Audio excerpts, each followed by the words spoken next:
Oh, meron naman tayong news para dyan sa mga copyright. Ang inyong lola na copyright. Yung copyright ko is hindi ko nakikita sa aking help and support. Wala akong violations nakikita doon. Yes, lagi ko siyang chine-check kung meron tayong violation. Siguro ginagawa nyo rin yan. Lagi nyo chine-check yung inyong help and support, diba? Yung inyong professional dashboard, yung recommendation profile, chine-check nyo, di ba wala kayong mga violations? Pero meron pa rin mga hidden yan, makikita nyo. Dahil yung aking pinost na 1 month ago pa, or 1 month and a half ago pa, is merong violations. Imagine, araw-araw chine-check ko yung aking help and support pero hindi ko nakikita yung aking violations. Ito yung na-violation sa akin. Yan yung first day namin nag-bicycle ni Fabio. Na-violation yan. Ayan. Nakikita nyo naman. Kasi binigyan naman niya ako ng music. Pwede raw akong maglagay sa aking reels. O ayan yung invitations niya. Diba? Saan ka pa? Siyempre gagamitin mo. Short video lang yun ha, yung nilagyan ko ng music. Pero violations pala siya. Na violations, guys. Kaya kayo dyan, ingat-ingat. Nagpapaalala ko sa inyo lagi, pero yung sarili ko nakalimot. Ako rin pala na violation. Sana wag mangyari sa inyo to. Kaya dyan sa mga aspiring content creator na gusto nyo agad ma-monetize, wag nyo nang lagyan ng music ang inyong mga pinopost para hindi masayang ang inyong effort.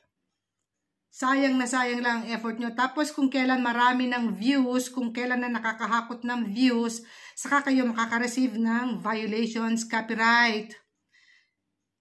Nung nagkaroon ng bagong notice si Meta, October 6, di ba lahat ng ating mga pinopost na may violations, hindi makaka-receive ng earnings.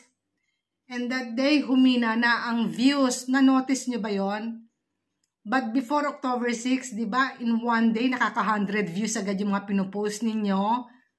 Then after October 6, humina na ng humina. So, ingatan yung wag lagyan ng music para hindi masayang ang inyong effort. Lalo pa ngayon, ang hirap ng makakuha ng mga views. So guys, sana meron kayong napulutang aral dito sa nangyari sa akin. Talagang hindi maiiwasan ang ating mga pinopost. Nagkakaroon talaga ng violation. So, be careful everyone. Huwag tularan ng inyong lola. So, ayan ang ating mga violations. Yung first day na nag-bicycle kami ni Fabio. At ito naman yung kanyang binigay na pwede akong maglagay ng music sa aking reels. O, diba? At kapag ka naka-receive agad kayo ng ganyan, makikita nyo yan kasi sa inyong gallery ng reels. Yes, doon ko siya nakita, meron na siyang red bell.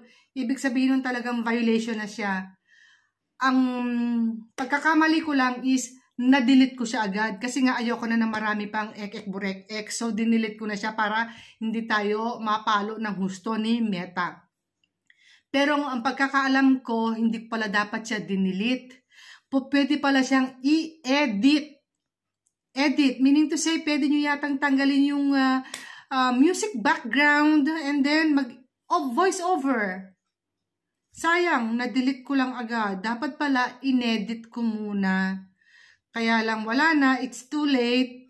Yun lang ang aking pagkakamali. Hindi ko pala dapat siya agad dinilit. So guys, kung meron man kayong mga ganyang violations, wag na wag nyo agad i-delete. Gawan nyo ng paraan, baka pwede pang i-edit. Lalo pat kung marami ng views. Sayang yan, sayang na sayang. Dahil kung i-repost mo ulit, hindi mo na siguro makukuha yung ganyang karaming views ulit. So hanggat maaari, kung pwedeng gawan ng paraan na ma-i-edit bago nyo i-delete, so gawan nyo ng paraan. Ang hirap din kasi dyan sa copyright music. Yes, pupunta ka nga sa library ni Meta. Yun naman is kung yung contract ni Meta dun sa mga music is hindi pa expired, so pwede pa natin gamitin. And what if it expired na siya at hindi ni-renew ni Meta ang contract dun sa mga music? Ano mangyayari? Lalo pat kung marami ng hakot na views ang ating mga pinost. So, magkakaroon din ng violation yan. Dahil yung contract music ni Meta is hindi na niya ni-renew. Yun din yung magiging resulta. Kaya ang hirap talaga. Hindi mo alam kung saan ka po pwesto, di ba? Yun lang naman ang aking paalala. Ngayon, nasa sa inyo yan kung gusto niyo maglagay ng music background sa mga pinopost ninyo. Pero wag kayong sasama ang loob pag marami ng mga views, bigla kayong makaka-receive ng violation copyright. Lalo-lalo na yung may mga stars dyan. Sayang yon. Mawawala rin yung mga stars nyo kapag nagkaroon kayo ng violation. Yes, kasama rin yung maglalaho.